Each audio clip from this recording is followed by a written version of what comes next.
Okay, good morning, gang.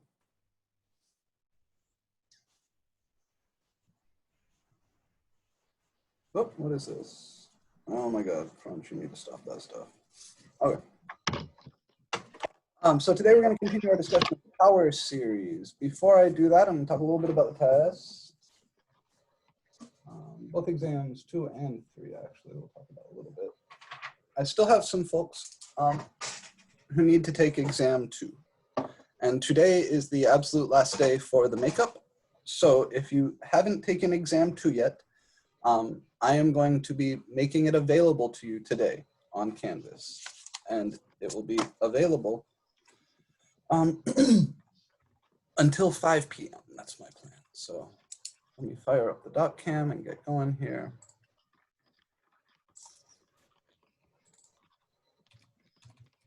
Okay.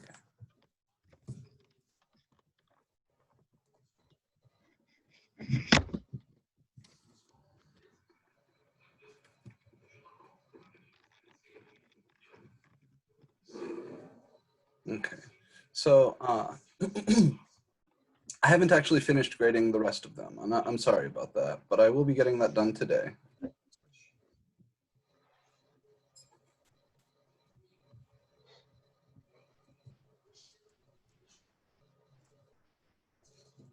But it will be done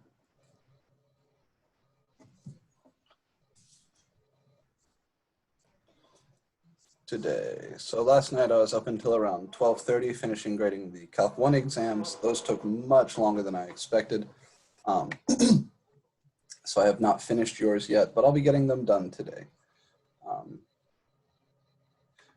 If you still need to take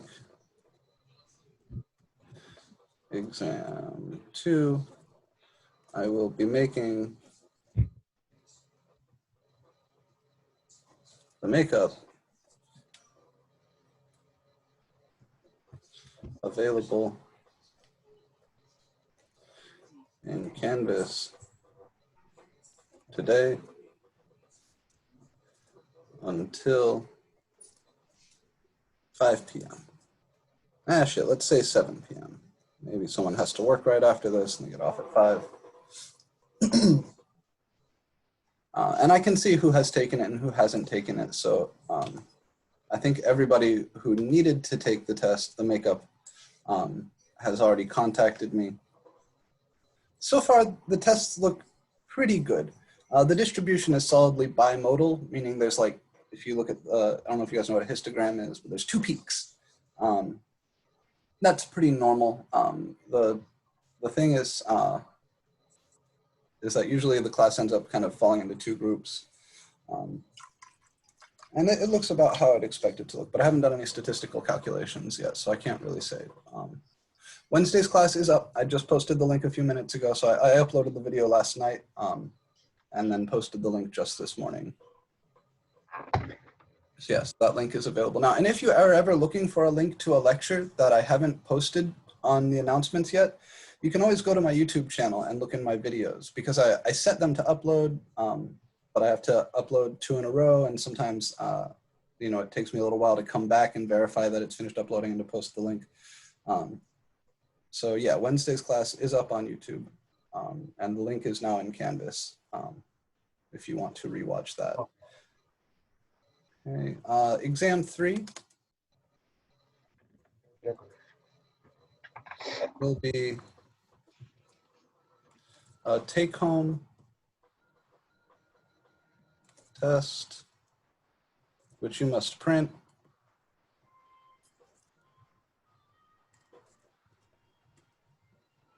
Complete on your own.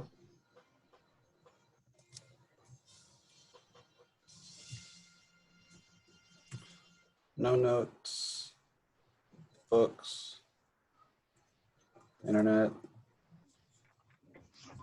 blah, blah, blah. You know, don't cheat. And then hand in on Canvas on the day of the final.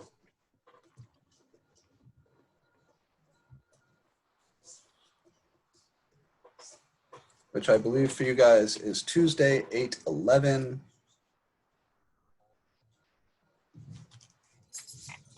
We can double check here. 2 syllabus. Yeah.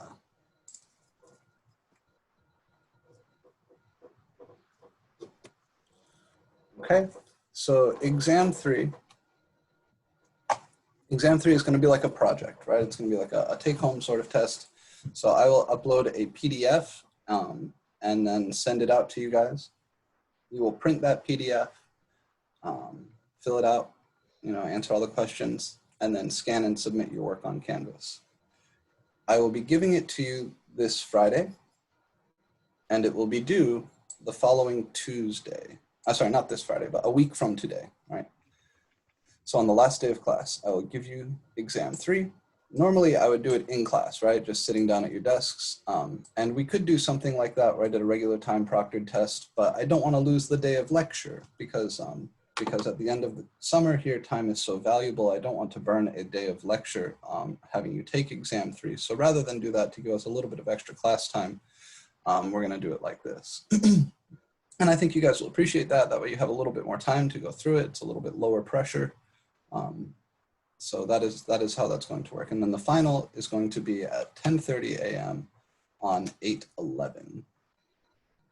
I want to say a quick word about academic honesty. So every now and then, as I'm grading things, I notice some solutions that don't look like what someone would do from class. And from time to time, I'll see it and I'll be like, oh, wow, someone came up with a creative, clever, new solution. That's awesome. And then I'll see 4 or 5 other people doing that exact same creative, clever, slightly different than what we would do in class solution. So you know what I do? I Google. And without fail, every time I notice that, that creative, clever, slightly different, whatever solution is either like the top Quora response or a Stack Exchange response or what I get by plugging into Symbolab. And that tells me something, right? That makes it pretty clear. And given that I've done this job for some time, right? I taught as an undergraduate and a grad student, and now I've been doing this for, I don't know, 5, 6, 7 years. I can spot this shit pretty well. Just because I haven't run you up the flagpole for cheating doesn't mean I don't know you've been cheating. I don't like going through the whole conduct honor trial process. It's really unpleasant. But if I see anything like this on the final, I'm just gonna give a 0 for the final and move on. So please, please don't do that shit. All right, you might think it's clever. You might think I can't spot it because you haven't gotten in trouble for it. But the truth is that I just don't want the hassle. And it's, it's hard to prove something like that, but I can't in good conscience allow that sort of thing to continue. And I'm not pointing any fingers here. I don't want to call anybody out or anything like that by name, but I just want you to know that I do notice this.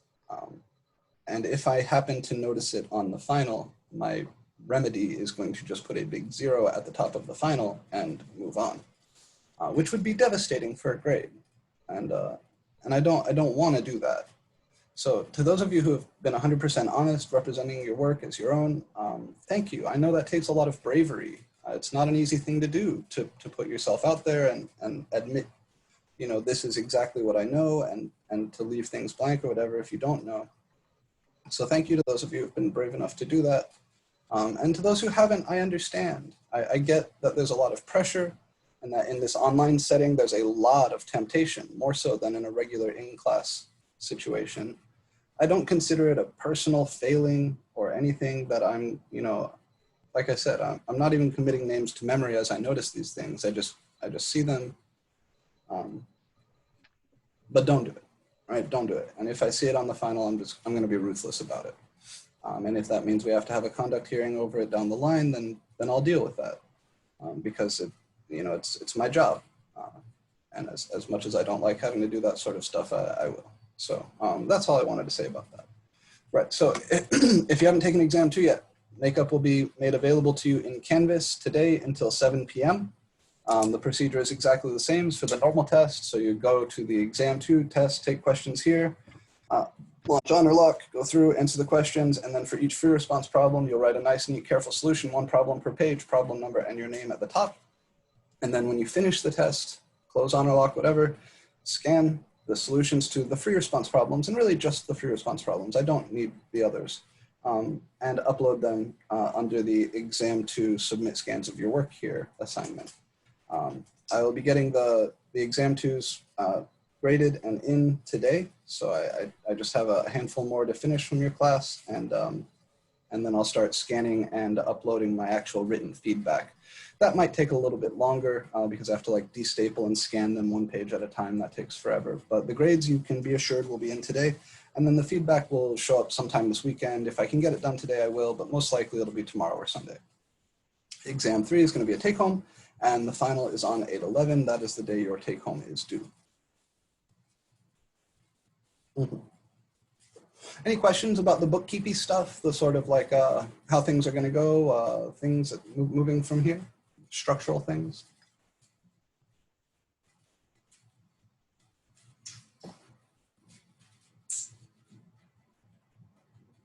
Okay.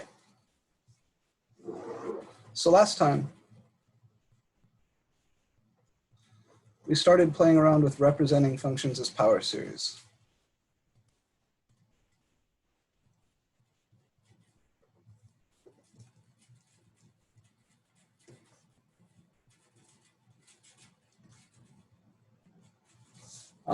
The big tools were 1 over 1 minus r can always be written as sigma n from 0 to infinity r to the n.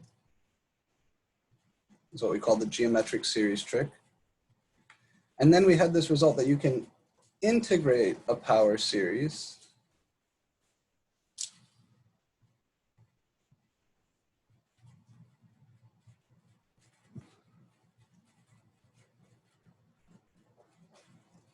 term by term.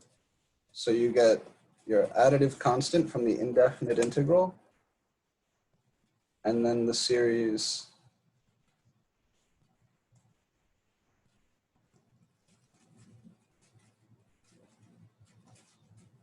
that looks like this, which is what you would expect, right? You add 1 to the power of x, or here x minus a, and then you divide by that new power.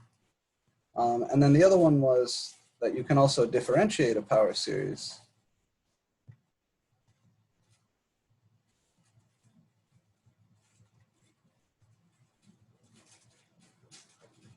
and the same sort of thing works. You just differentiate term by term.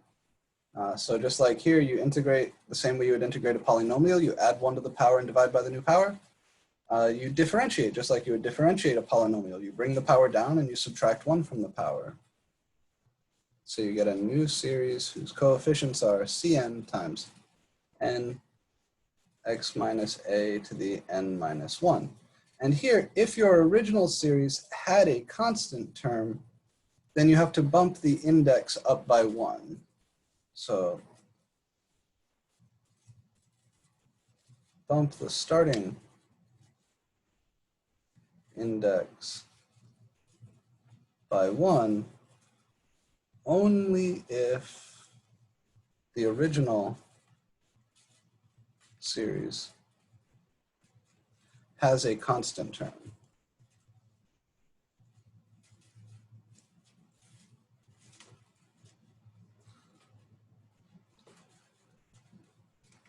So I want to do a couple things today. I want to show you Taylor's theorem, which is a big deal. We'll prove that.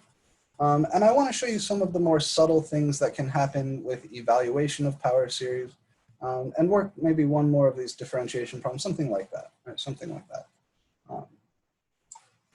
My chat is being silly, so I'm going to try to watch the chat carefully here. Study Guide 3, Exam 3, let's see. So Study Guide 3, I'm going to release a homework next week, and that homework is going to also be your Study Guide 3. So as you work next week's homework, there will be a mixture of some problems from power series and the brand new material that we'll cover next week. and that you will be writing out your solutions to scan in for study guide 3. That way you don't have a whole lot of extra crap to do. If you learn from other sources like Patrick JMT or wherever, yeah, you're welcome to use those sort of approaches on the final or on any exam, it's fine. You're welcome to use whatever techniques you learn from wherever. It's just important that you're not using those sources while taking the test. The final is going to be formatted in the same way as our midterm exams, so that it will be on Canvas, proctored with honor lock. It'll just be a little bit longer, and it will be weighted a little bit more towards the true, false, and multiple choice because it needs to be graded and turned around much faster. I think that's all the questions from chat there. Sorry, I don't know why sometimes the chat notification thing doesn't work, doesn't blink, so I have to remember to manually check it. Okay, any other questions about the kind of bookkeeping stuff or this little recap here?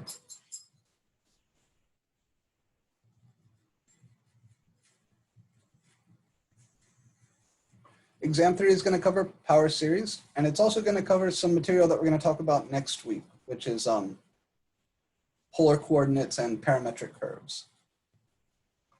When I say bump the starting index, I'm talking about this, right? So notice that the original series started at n equals 0, and after differentiating, the series starts at n equals 1.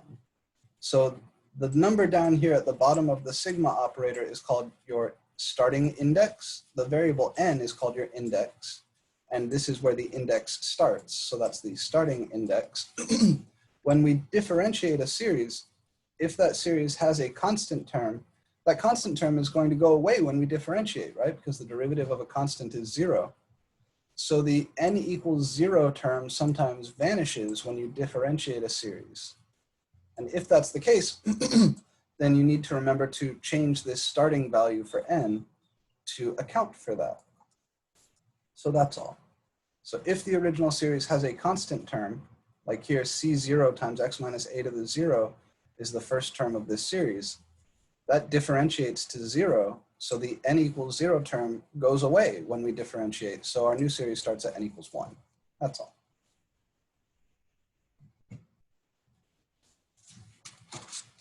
Okay. So a few little things from last time that we weren't able to talk about. Why shouldn't we plug x equals 0 into expressions like sigma n from 0 to infinity Cn x to the n? Well, because at a glance, so you remember I mentioned this the other day when we were solving for C. We did a few integrals of power series, and then we had to solve for C. And in that process of solving for C, we were plugging x equals 0, or the center, into some of our series. At a glance,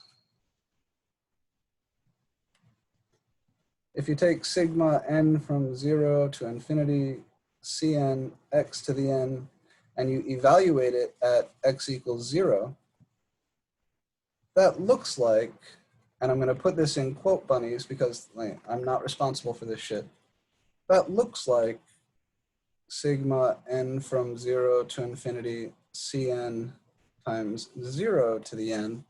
And we want to say 0 to the n is always 0, so this is always 0, so you get 0, right? But this is wrong.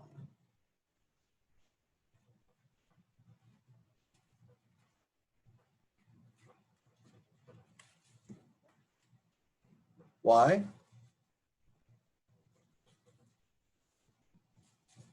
Because sigma n from 0 to infinity Cn x to the n is C0 plus C1x plus C2x squared plus C3x cubed, and so on. And if you want to evaluate this at x equals 0, that's the same as evaluating this at x equals 0. And it's not true that all the terms are 0, which is what it looks like here, because this first term doesn't actually have an x in it.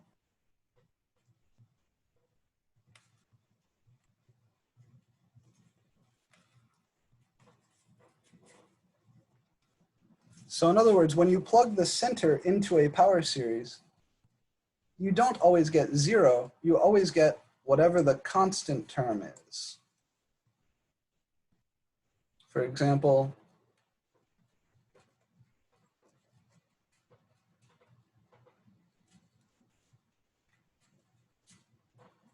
if I just take this guy and I plug in x equals 0, what you're getting is 1 plus x squared plus x cubed, and so on, evaluated at x equals 0, which is 1, not 0. And I often put a question on either the final or exam 3 where you have to do one of those solve for the constant type things. And I usually design it such that if you're not careful about this, it bites you in the ass. So just be careful, right? This looks like sigma 0 to the n.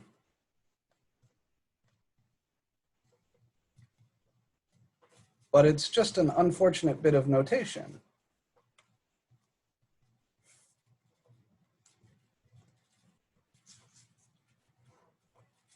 Because that you would want to say is 0, but it's not. So remember, this sigma thing is just a shorthand for this big long addition problem. And if you're ever trying to get a feel for what's going on with one of these series, you should write it out. Write out the first few terms to make sure you know what you're doing.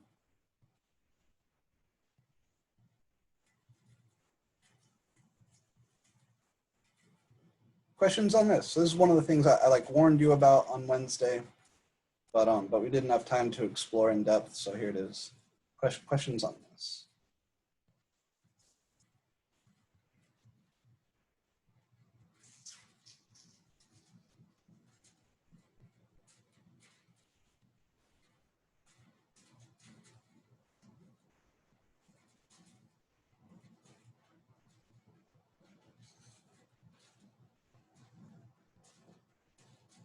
Okay.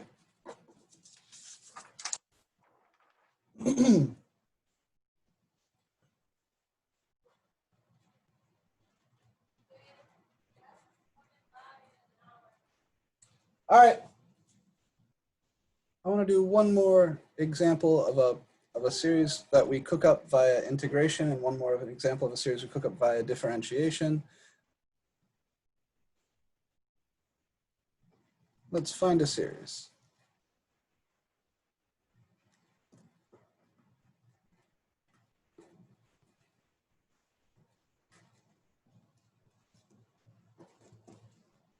Find a power series for the natural log of 1 plus x squared.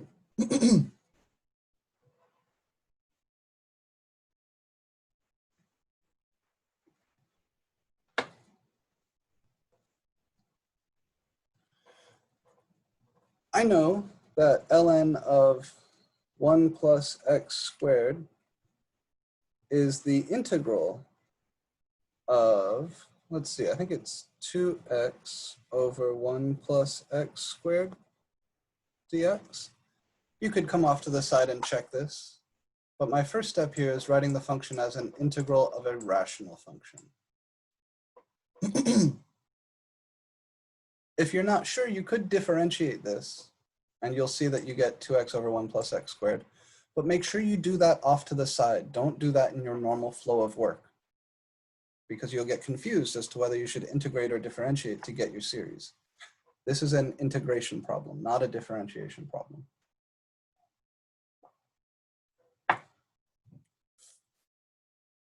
Now, I'm going to find a series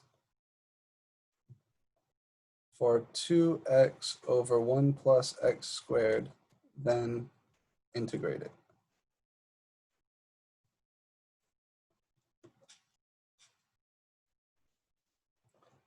So 2x over 1 plus x squared is 2x times 1 over 1 plus x squared.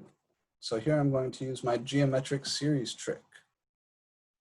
That's 2x times 1 over 1 minus the negative of x squared. And now this piece looks like 1 over 1 minus r. So this is 2x times sigma n from 0 to infinity negative x squared to the n. That's where I get started. I'm going to simplify that. This is 2x times sigma n from 0 to infinity negative 1 to the n, x to the 2n. And we've done enough of this that you should be comfy with that step now. And lastly, I'll bring in this 2x. So that's the same as sigma n from 0 to infinity 2 times negative 1 to the n times x raised to the 2n plus 1. Because x times x to the 2n is x to the 2n plus 1. Again, just algebra. Therefore, the integral of 2x over 1 plus x squared dx is the integral of this series.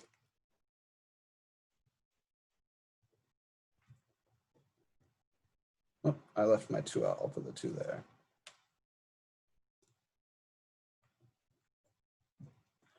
And don't forget your dx. And remember that the integral doesn't care about n's. The integral is being done dx. It only cares about x's. So I'm going to increase this power by 1 and then divide by that new power. It's an indefinite integral, so I get an additive constant. And then according to my theorem, this is negative 1 to the n times 2 times 1 over 2n plus 2 times x to the 2n plus 2. I can simplify here a little bit.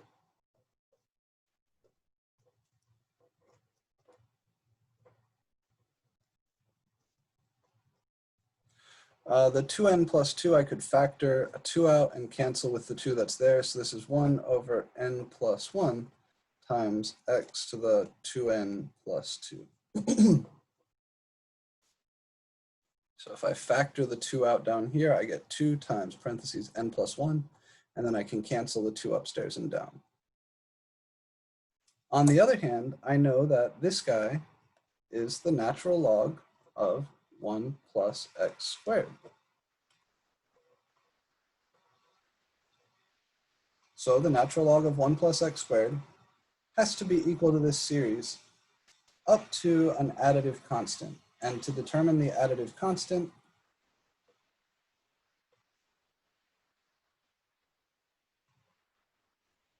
we plug x equals 0. We plug whatever the center of the series is.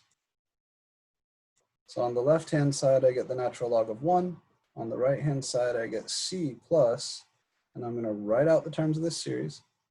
When n is 0, I have 1 times 1 over 1 times x squared. And then I'll have minus 1 times 1/2 times x to the 4, and then plus 1/3 x to the, oh, sorry, this is x squared. 2, 4, 6, right, because we're going up by doubles, yeah, 6. And then minus 1/4 x to the 8, and so on, evaluated at x equals 0.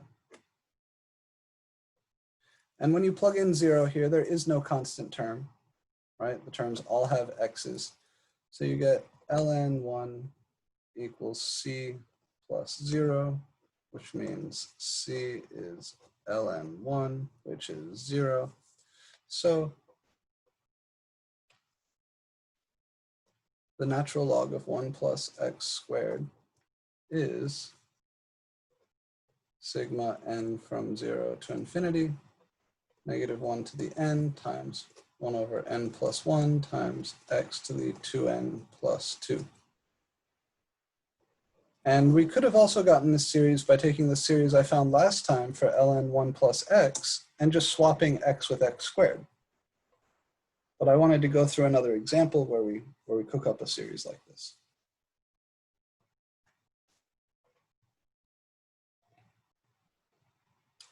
I'd also like to do an example of a differentiation problem. But before I do that, I'd like to take questions on what we've done here. So the jumping off point, the starting point, is recognizing that my function is the integral of something I know how to find a series for through other means. I can find a series for 2x over 1 plus x squared using my geometric series trick. So as soon as I realize that this is the integral of that, I go, ah, shit, all right, let's find a series for this and then integrate it. That will give me my guy. Questions on how we came up with that strategy?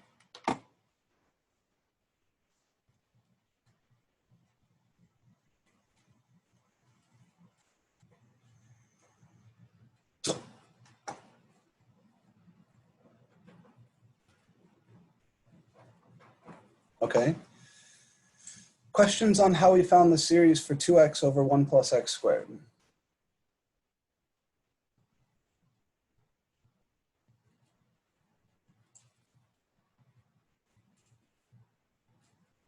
So this step is just some algebra. This is rewriting as 1 over 1 minus r. And then I take my 1 over 1 minus r piece and I write that as sigma r to the n.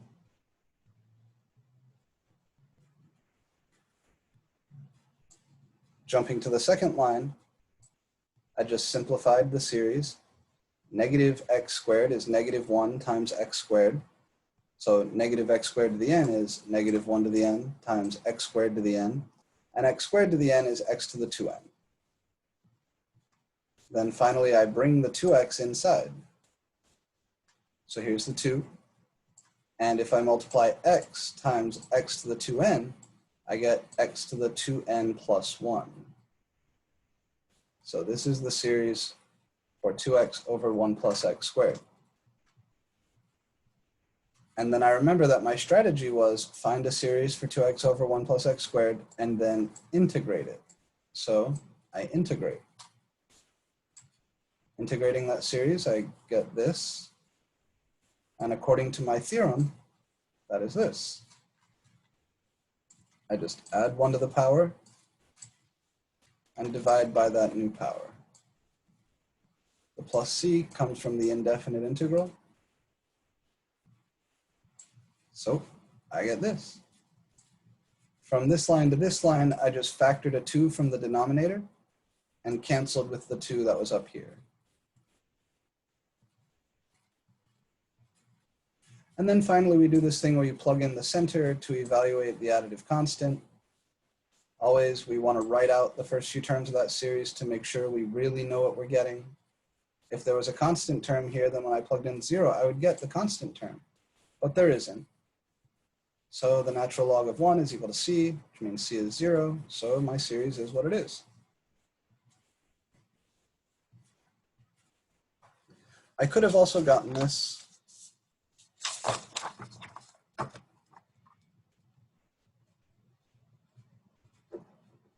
we've shown previously that ln of 1 plus x is sigma n from 0 to infinity, negative 1 to the n times 1 over n plus 1 times x to the, what is it, n plus 1, yeah. So swapping x with x squared would give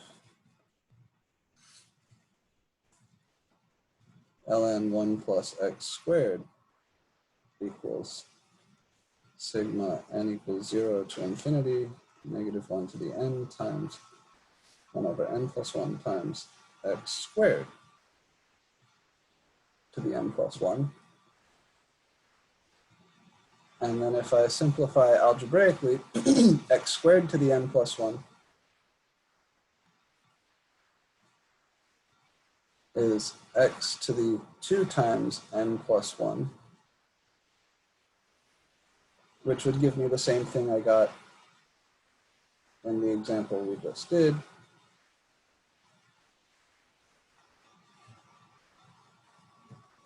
So we could have done it this way as well.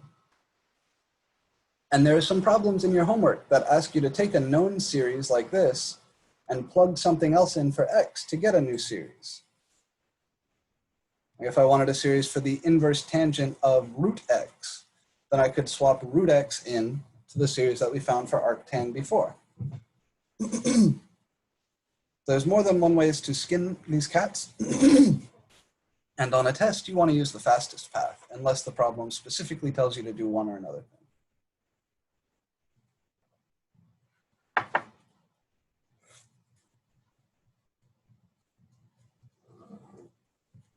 I'd like to do one more example where we differentiate a series.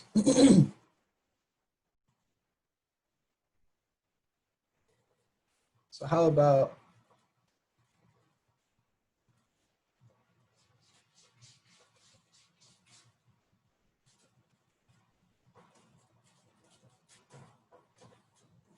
this one is similar to one in your homework.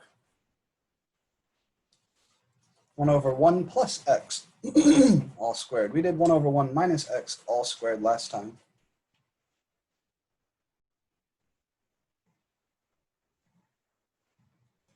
Fuck. To make this more fun, let's do x over 1 plus x all squared.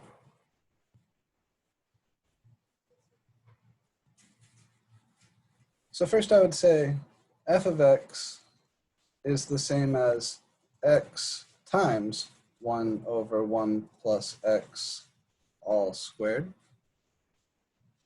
So my strategy, I'll find a series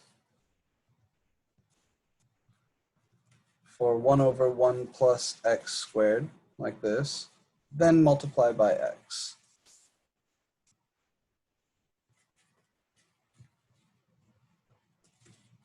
But how do I find a series for 1 over 1 plus x all squared?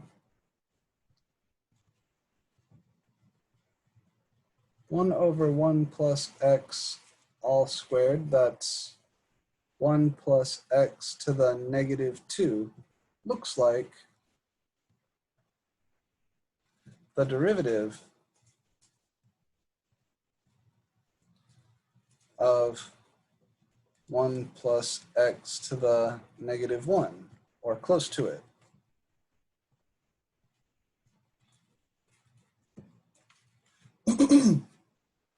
So I'm going to take the derivative of 1 plus x to the negative 1 and see how far it is from this.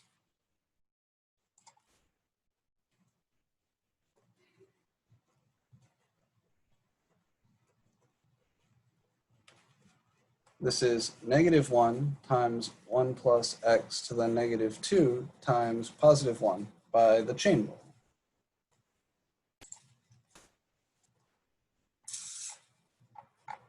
Sorry guys, I'm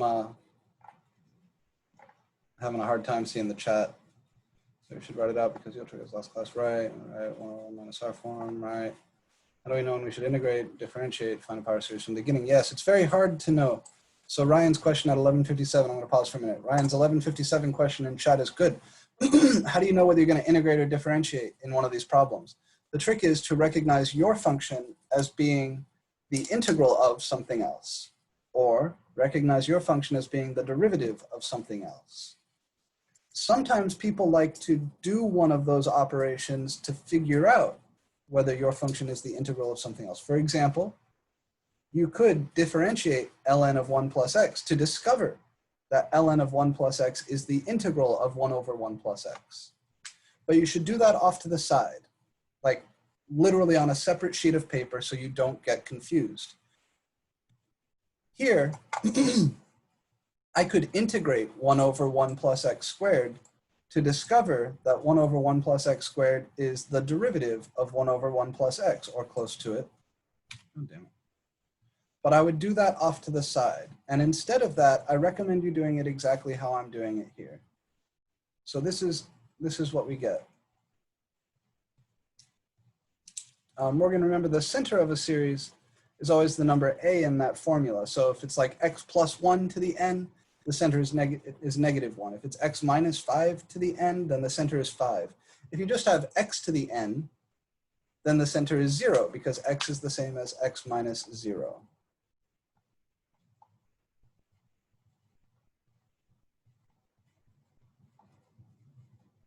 What's going on? I've been doing, but in reverse. Yeah. Derivative, right? Caesar's question at 1203 is tied into what I asked, or what I said a second ago. You could have differentiated the ln of 1 over 1 plus x squared to discover that ln of 1 plus x squared is the integral of 2x over 1 plus x squared. But I would take that derivative off to the side, because our goal is to recognize what we could integrate or differentiate to get my function. Okay. So here, what do I get? This is actually negative 1 over 1 plus x squared. So is 1 over 1 plus x squared the derivative of 1 over 1 plus x? Not quite. But this line right here is very special. This line is an experiment. I say, I think 1 over 1 plus x squared is the derivative of 1 over 1 plus x. I calculate the derivative of 1 over 1 plus x and discover, ah shit, no it's not. I'm off by a negative. So if I multiply both sides by a negative 1, I'll discover that negative 1 times the derivative of, this is 1 over 1 plus x, is equal to 1 over 1 plus x all squared. And now this line is what I'm going to use moving forwards.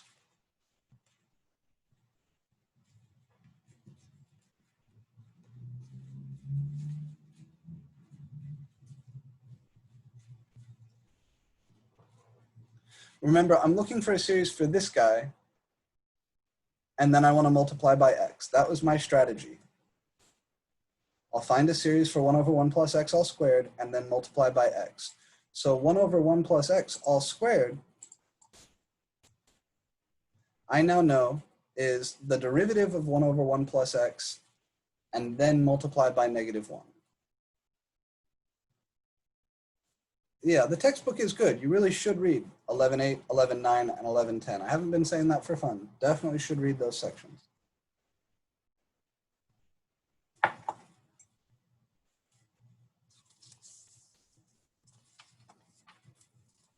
Okay, so I'll leave as much here visible as I can.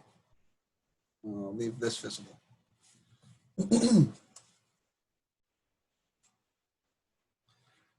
So I need to calculate negative 1 times d dx of 1 over 1 plus x, because this is 1 over 1 plus x all squared.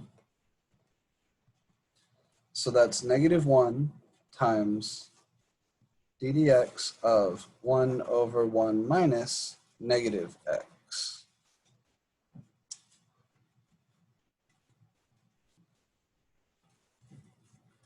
Now I use my geometric series trick to write 1 over 1 minus x as sigma n from 0 to infinity, negative x to the n. And before I can differentiate, I need to write this in that standard power series form.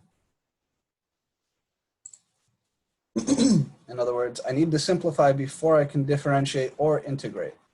Can't do any calculus to these series until you have them in the form Cn times x to the n, or as close to that as you can get. Can't have this negative inside there. So this is negative 1 to the n, x to the n.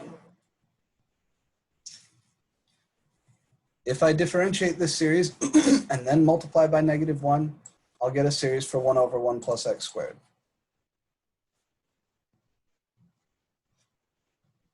So at this line, I'm going to differentiate. The d dx is differentiation with respect to x. It doesn't care about the negative 1 to the n because it doesn't have any x's in it. The derivative of x to the n is n times x to the n minus 1. My series definitely goes off to infinity, but the question is, do I bump the starting index or not? Does the series I'm differentiating have a constant term? So I'll write that out just to check. If I plug in n equals 0, yeah, I get 1. This is 1 minus x squared plus x cubed minus x to the 4 plus dot, dot, dot.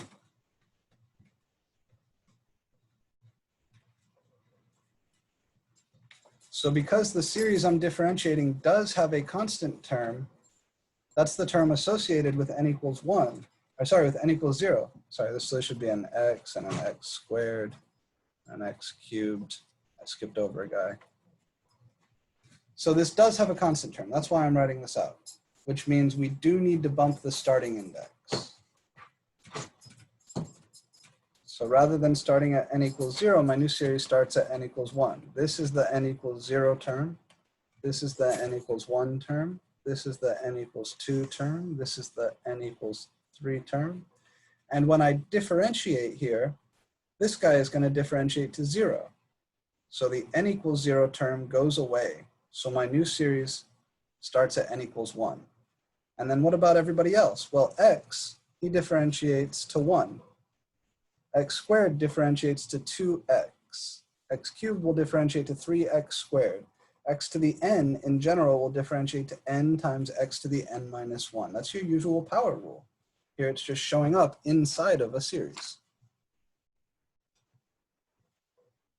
Now finally, I can move my negative 1 in. So I get negative 1 to the n plus 1 times n x to the n minus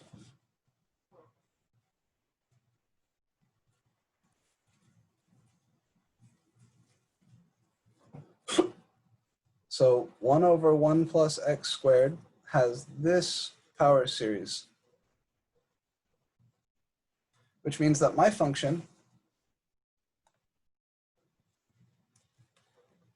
x over 1 plus x squared is x times 1 over 1 plus x squared is x times this series.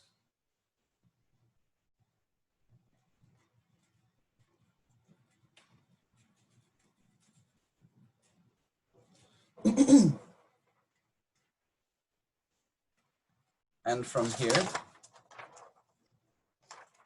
I will bring the x into the series.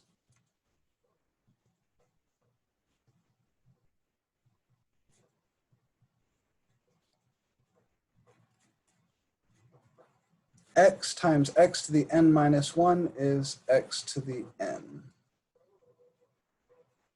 And that's it, I'm done. This is a power series for x over 1 plus x squared. Now there's a small catch.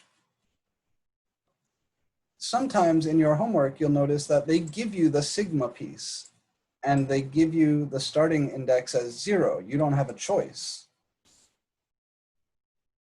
It's not too bad. Yeah, it's really not too bad.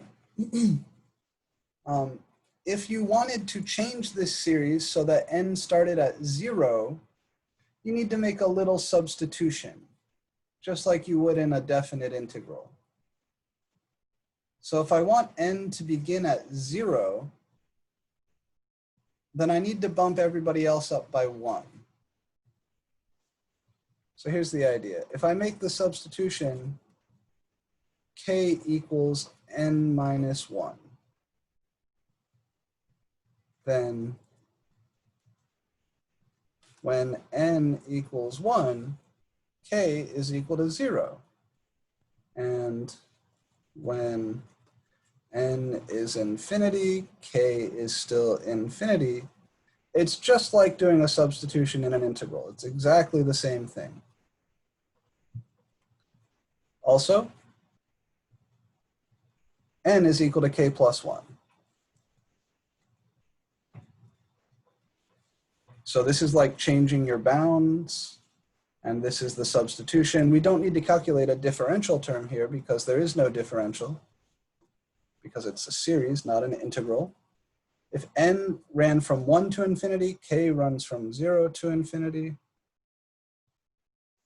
N plus 1, well that's, n plus 1 would be k plus 2.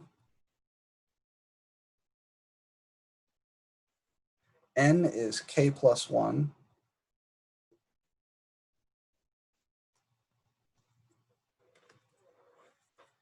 So my series looks like this. Negative 1 to the k plus 2.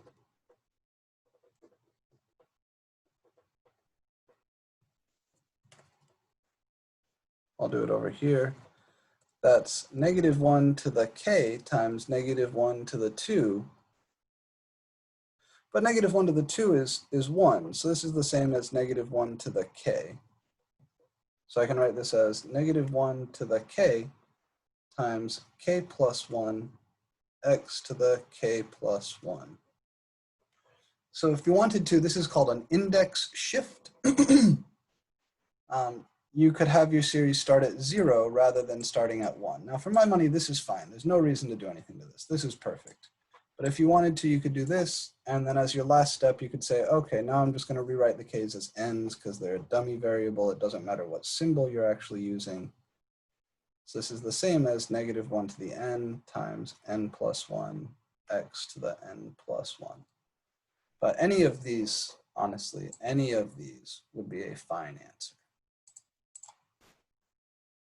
Index shifting usually breaks people's brains when they first see it. But if you Google index shift in power series, you can see lots of other examples. There's 1 or 2 homework problems that are like that, where they give you the sigma n equals 0 to infinity. So if you get something like this, you'll have to then shift it. But that's the only place you'll need it. I won't make you do index shifts on the exam. You will need them in differential equations. A word of warning there. So I'm not showing you this for no reason. It doesn't show up in your homework for no reason. But it is kind of, think of it as a stretch goal. It's not a necessary goal for this class, but it will be a necessary goal for MAP2312.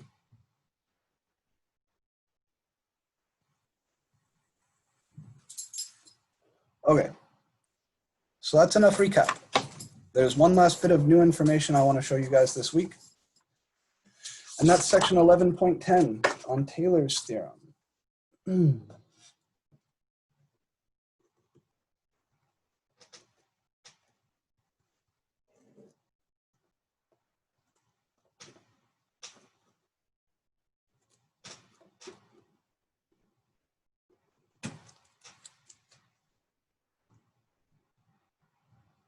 Yes, I'm in maybe send me something I could review. I have to be a little bit careful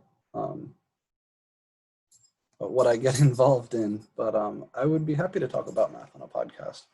Taylor with an O, sorry, is is a last name. I'm not sure the mathematician's first name, honestly, but it's named after the guy. Might as well.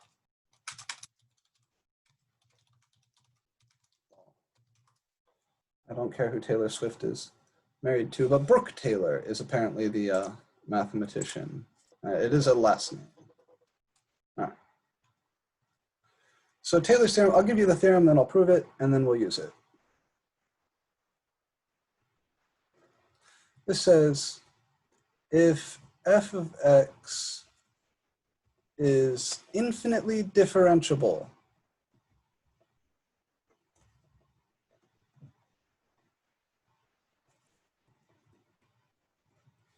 at x equals a, meaning all of the derivatives exist,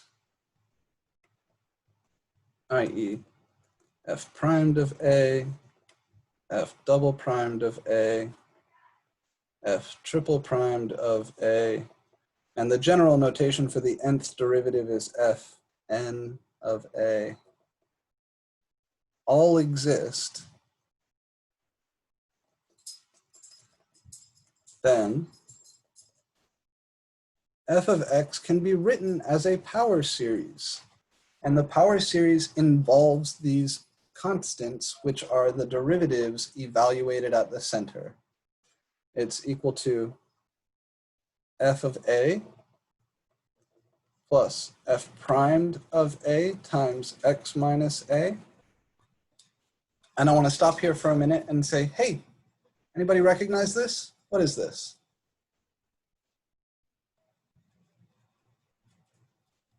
It's the tangent line. This is the tangent line to f of x at a. But the Taylor series keeps going.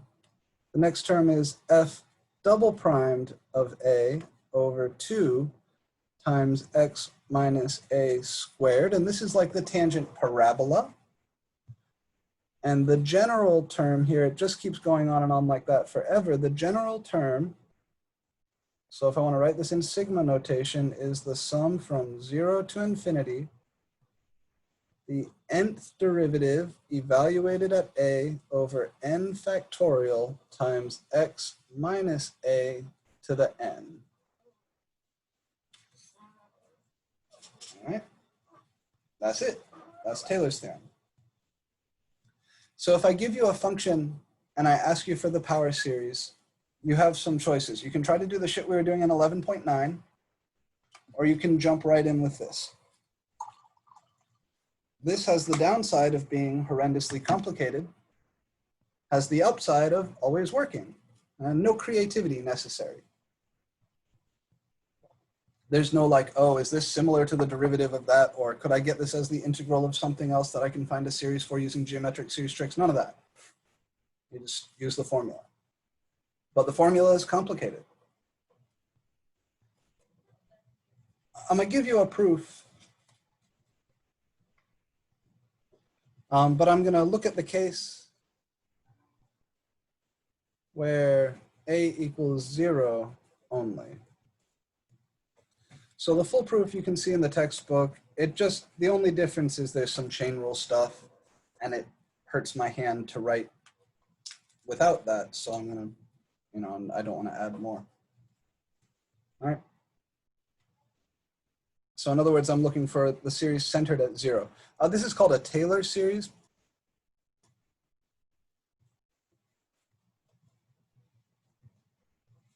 And if a equals 0, called a Maclaurin series. So they're all Taylor series, and the special Taylor series where a is equal to 0 are sometimes called Maclaurin series. So really what I'm doing here is proving the theorem in the case of Maclaurin series.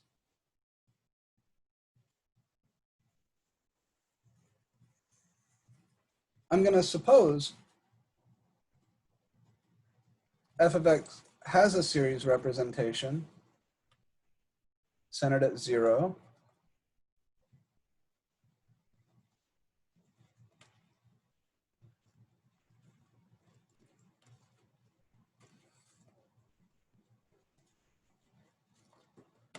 And I'm going to prove that the CNs turn out to be Fn of 0 over n factorial. So I want to show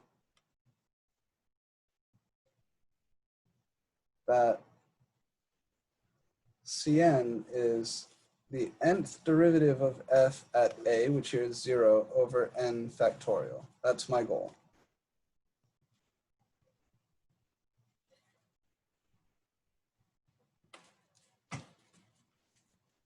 Okay.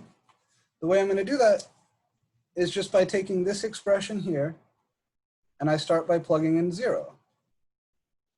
Well, f of 0 is C0 plus C1 times 0 plus C2 times 0 squared plus C3 times 0 cubed, and so on. All those terms except for the first one are 0, so that's just C0. In other words, C0 is f of 0. which is the same as the 0th derivative of f at 0 over 0 factorial. Because 0 factorial is 1, and the 0th derivative of f is f.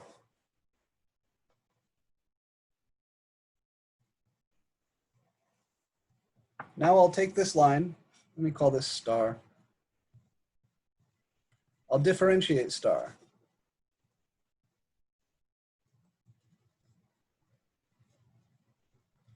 And I'll get that f primed of x is C0 differentiates to 0, C1x differentiates to C1, C2x squared differentiates to C2 times 2 times x, C3x cubed differentiates to C3 times 3 times x squared, C4x to the 4 differentiates to C4 times 4 times x cubed, C5x to the 5 differentiates to C5 times 5 times x to the 4, and so on.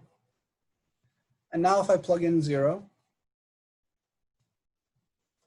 so f primed of 0 is C1 plus C2 times 2 times 0 plus C3 times 3 times 0 plus a whole bunch of zeros, which means that C1 is equal to f primed of 0, which is the same as f1 of 0 over 1 factorial.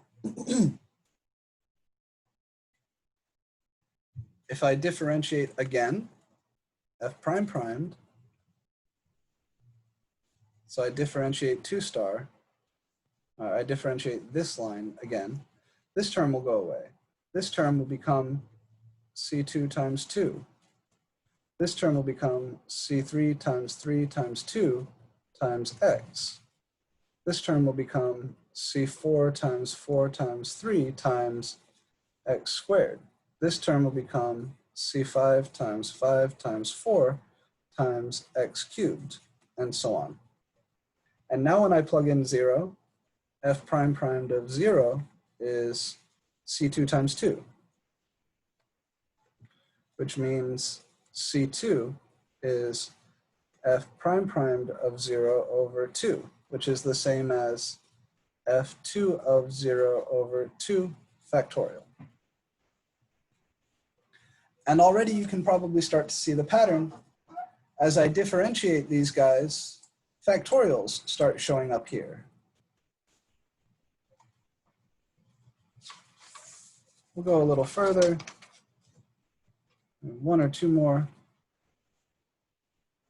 The third derivative of f I get from differentiating this. This piece goes to 0. This piece becomes C3 times 3 times 2. This piece becomes C4 times 4 times 3 times 2x. This piece becomes C5 times 5 times 4 times 3 times x squared, and so on. So the third derivative, f triple primed of 0, is C3 times 3 times 2 plus this term will be 0, plus this term will be 0. All the other terms are 0.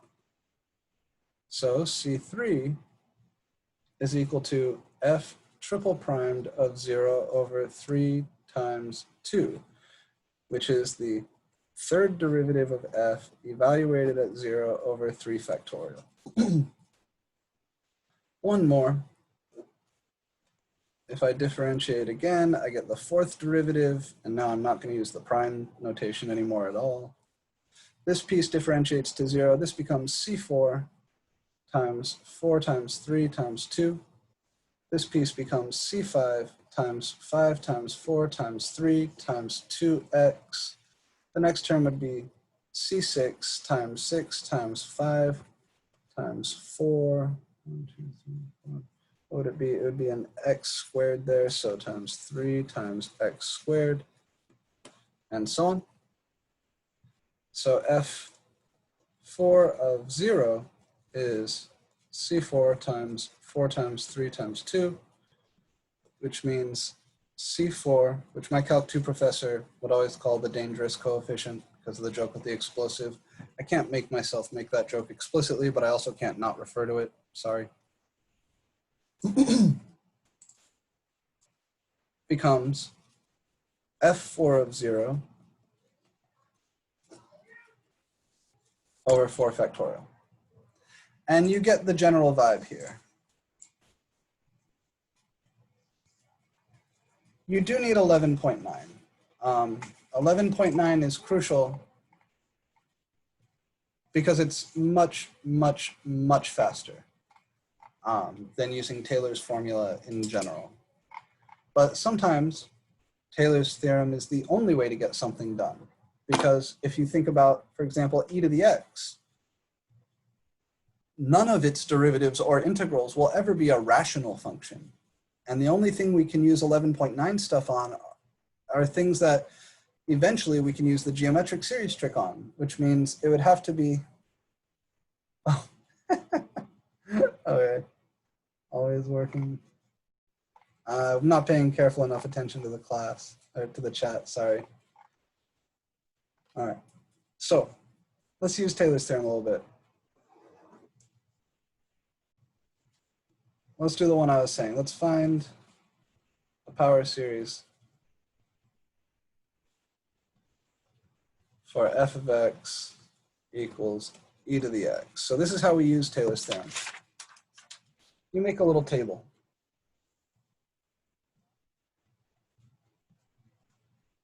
So your table should have n, the nth derivative of x, the nth derivative of f evaluated at 0 or wherever your center is. Here I'm going to say centered at a equals 0. And then your last column here will be the Cn.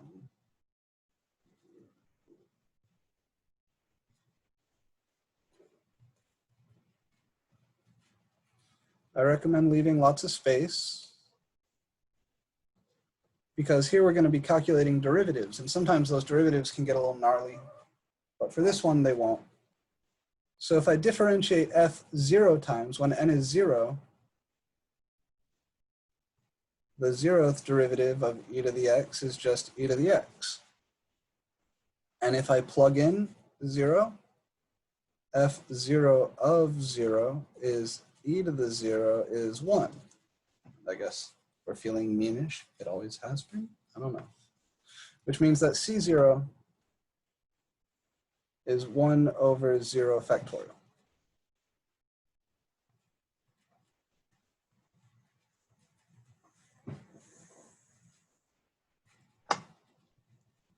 When n is 1, f primed of x is still e to the x. So f primed of 0 is still e to the 0, which is 1, which means that C1 is 1 over 1 factorial. When n is 2, f double primed of x is still e to the x. So f double primed of 0 is still e to the 0. So C2 is 1 over 2 factorial, right? E to the 0 is still 1.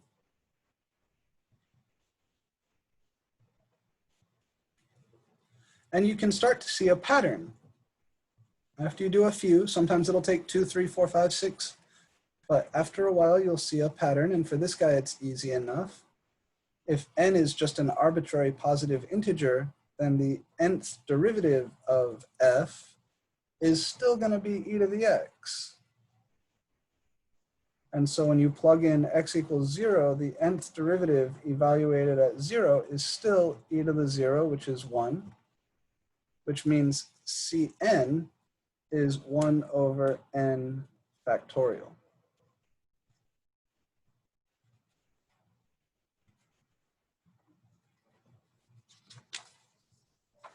Therefore, sorry, we'll zoom out a little bit.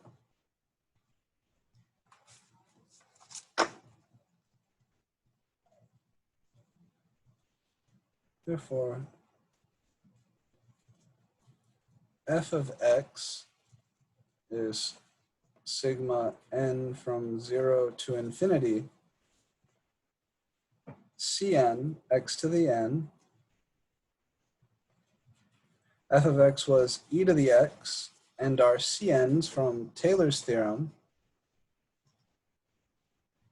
are 1 over n factorial times x to the n. This is probably the most important power series besides the geometric series. You should calculate the interval and radius of convergence. I think you've actually already done that in a previous homework problem. So here you should store in your brain also that the ROC is infinity and the IOC is negative infinity to infinity.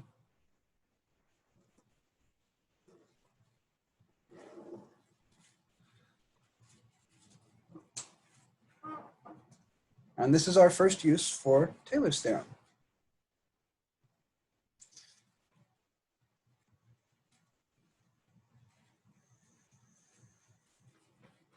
You may remember when I told you that the alternating series negative 1 to the n over n factorial is 1 over e. This is how you get that. Just plug in x equals negative 1. Oh yeah. Yep, those are coming next, believe me. Let's do it. So this is e to the x. Let's find a power series for sine.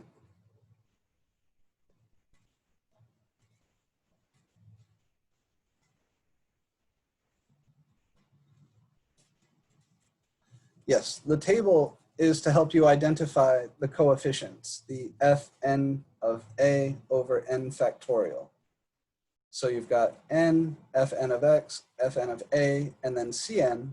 Maybe if you prefer to write this, you might want to write instead of cn, fn of a over n factorial. Remember, that's what we're after. That's the thing in Taylor's theorem that is so hard to figure out.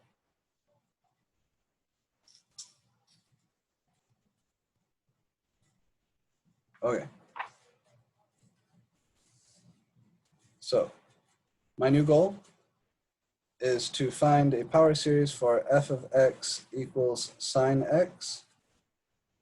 And I'll center it at 0 again. And I'm going to do it by using Taylor's theorem and making my table.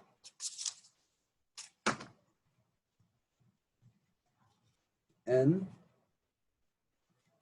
fn of x, fn of 0, and then cn, which is fn of 0 over n factorial. Those are the columns.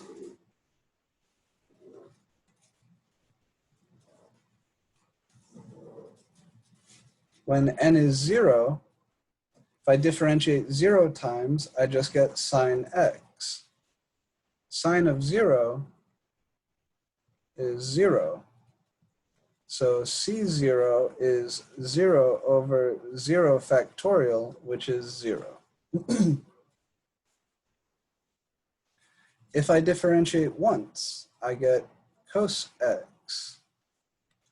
So f primed of 0 is cos of 0, which is 1. So C1 is 1 over 1 factorial, which is 1. If I differentiate twice, I get negative sine of x. So that's negative sine of 0, which is still 0. So C2 is 0 over 2 factorial, which is 0. I still don't see the pattern, so C3. The third derivative is the derivative of sine x. That's, negative sine x, which is negative cos x. And if I plug in 0, negative cos of 0 is negative 1. So C3 is negative 1 over 3 factorial. The pattern still eludes me, so I'm going to keep going. Differentiate again, the derivative of negative cos is positive sine. Sine of 0 is still 0. So C4 is 0 over 4 factorial, which is 0. 5 times, I get cos again. Cos of 0 is 1. So C5 is 1 over 5 factorial. 6 will be negative sine. Negative sine of 0 is still 0. So C6 is 0 over 6 factorial is 0. 1 more again. 7, derivative of negative sine is negative cos. And now we do start to see a pattern. These derivatives loop every 4. So this will be negative cos of 0, which is negative 1. So C7 is negative 1 over 7 factorial. So half of these are 0. You're not going to find a nice formula for Cn here. It looks like C2n, the even terms, are all 0. And the odd terms are alternating 1 over 2n plus 1 factorial. So that's negative 1 to the n over 2n plus 1 factorial, something like that. But the trick here is going to be to write this out and then try to collapse it into sigma notation. So sine of x should be C0 plus C1x plus C2x squared plus C3x cubed plus C4x to the 4 plus C5x to the 5 plus C6x to the 6 plus C7x to the 7 and so on. C0 is 0, so this is 0 plus C1 is 1 plus 0. C3 is negative 1 over 3 factorial. So it's negative 1 over 3 factorial x cubed. Plus C4 is 0. C5 is 1 over 5 factorial. So that's 1 over 5 factorial x to the 5. Plus C6 is 0. C7 is negative 1 over 7 factorial. So that's negative 1 over 7 factorial x to the 7 and so on. And now if I stop writing the zeros, I see that I've got x minus 1 over 3 factorial x cubed plus 1 over 5 factorial x to the 5 minus 1 over 7 factorial x to the 7. We could guess now. Now we do see the pattern. What's the next term? Well, these are all odds. They're alternating. The downstairs are factorial. So the next odd number after 7 is 9. This one was negative, so the next one should be positive. Oh, God damn it. Sorry, trying to keep the chat up. So the next one would be 1 plus 1 over 9 factorial x to the 9. And then after that would be minus 1 over 11 factorial x to the 11, and so on. So this is the series for sine. Yeah, very good. So while you can't find a nice clean formula for the CNs as they are here, you can write out the series and then put it into sigma notation. So that's our next move.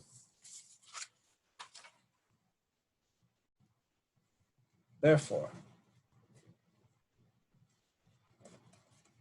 sine x is, if I want to put this into sigma notation, I would say that is sigma n from 0 to infinity. It's alternating. The downstairs are 2n plus 1 factorial, and the powers of x are x to the 2n plus 1. This, just like your series for e to the x is super duper important, is super duper important. Just like your series for e to the x, the radius of convergence is infinity. The interval of convergence is negative infinity to infinity. So this goes onto your list of power series that you need to remember for the rest of your lives. Ultra, super duper, mega double important. I also want a series for cosine. And I could go through all this shit again, or I could be smart about it and say, ah, well, the derivative of sine is cosine. Yeah, so Fernando, you're getting at something that I'm trying to avoid. There's a reason I didn't write C2n plus 1 equals that. The odd terms over here, if you wanted to say C2n plus 1 equals, then you would have to say, it's actually, yeah, it would be negative 1. Oh, no, it's not quite like that either. So there's no nice way to write it. That's what I'm getting at. I'm trying to brush that under the rug. The odd terms alternate and they have odd factorials downstairs. That's why we had to go through this process of writing things out. So there isn't actually a nice way to write a clean single formula for Cn there. We had to go through this process of writing things out, and then we can find a formula by excluding the even terms. If you wanted to do that, I would say n is either 2k or 2k plus 1, according to whether it's even or odd, and then you could find a nice formula for the ck's. But I don't want to dwell on details like that because this is much, much easier. All right, we're almost done. What about cosine?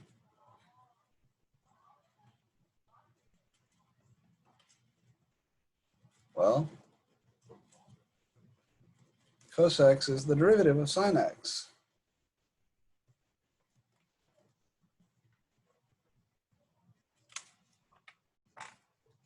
So I differentiate the series for sine, I should get a series for cos.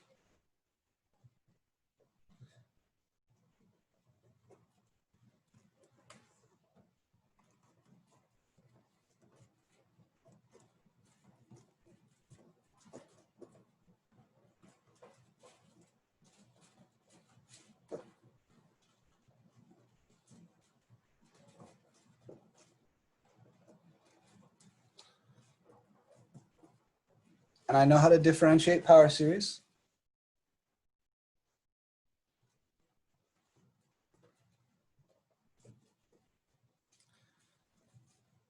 I'm going to worry about the index in a minute. If I want to differentiate all of this, remember, I'm differentiating with respect to x, so the n's don't matter. So my negative 1 to the n and 2n plus 1 factorial, these are just going to come along for the ride. X to the 2n plus 1 differentiates to 2n plus 1 times x to the 2n. Bring down the power, subtract 1 from the power. And then I need to ask, does this series have a constant term, the series I'm differentiating? Well, there's that series written out. Does it have a constant term? Nah, it doesn't. So I don't need to bump the index. So this series also starts at 0.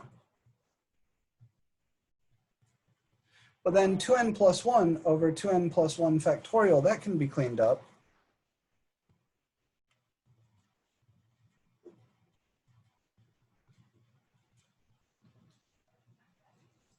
That's 2n plus 1 over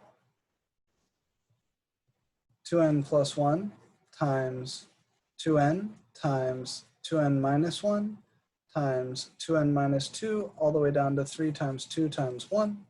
And you can cancel the 2n plus 1s and you get 1 over 2n times 2n minus 1 times 2n minus 2 all the way down to 3 times 2 times 1. That's 1 over 2n factorial. So what we get is sigma n from 0 to infinity, negative 1 to the n over 2n factorial times x to the 2n, and that's cos x.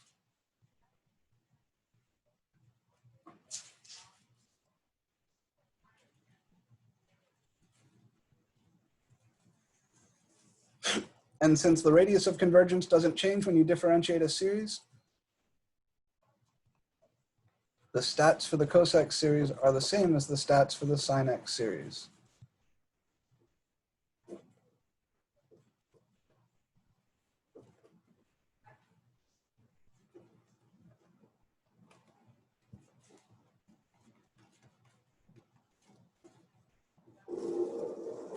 All right, so here is the last of the power series, which you must remember forever and ever. Amen.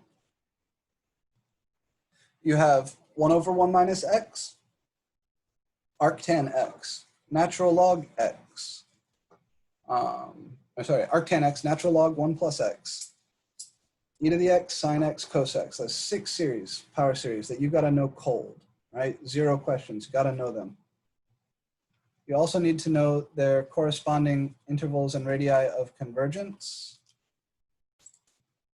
This keeps closing. If you look here, there's a table that has all of these in one place. Here they are. 1 over 1 minus x, e to the x, sin x, cos x, arctan, log. The binomial series, I don't require you to memorize. I will do an example with these next week, or we'll cook one of them up. Or maybe I'll do it in a video and upload it. It's a challenging thing to do, and these binomial coefficients are not easy to define if k is not a whole number. And these series are only interesting if k is not a whole number. If the k is a whole number, it's a polynomial. You can FOIL it out. It's boring. So this is what I require you to know about power series. You need to know these first 6 cold. And you need to be comfortable integrating, differentiating, and plugging things in.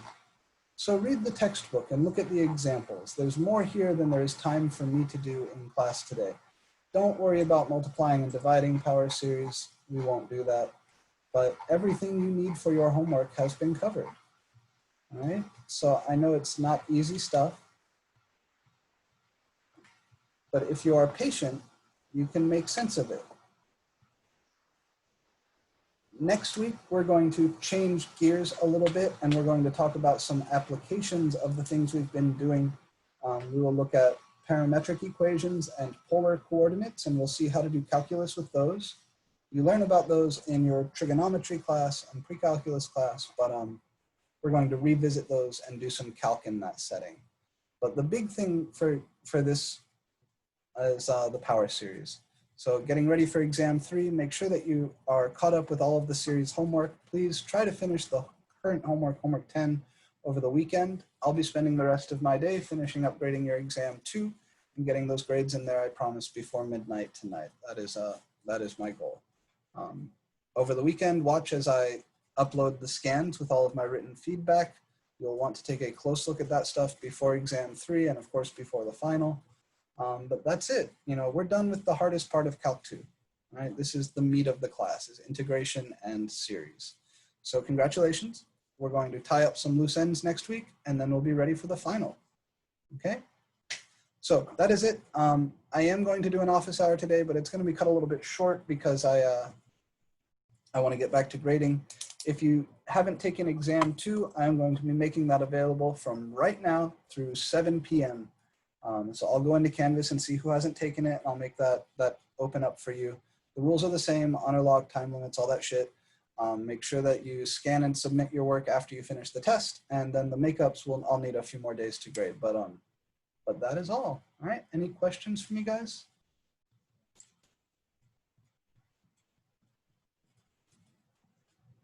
Extension requests for homework? Yeah, of course. Of course. For the exams, no. Can take the test again? No. No, it's just for those who missed it. Yeah. Anything else?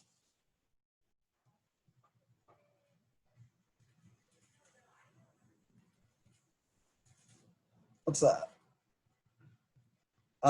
Lucas, so I think you're one of the guys who needs the makeup. I'm going to have the test. I'm going to open the test now, and it will be open until 7 p.m. So you can take it during any 2-hour block from now to 7. Yeah, there is a storm coming. Watch the news. Be careful. Anything else, guys? No, Lucas, you gotta, it has to be finished by 7 p.m. Unless there's some reason you need a different time setting. Unless there's something important going on, because I want to start grading them tonight. I'd like to get everybody's grades in.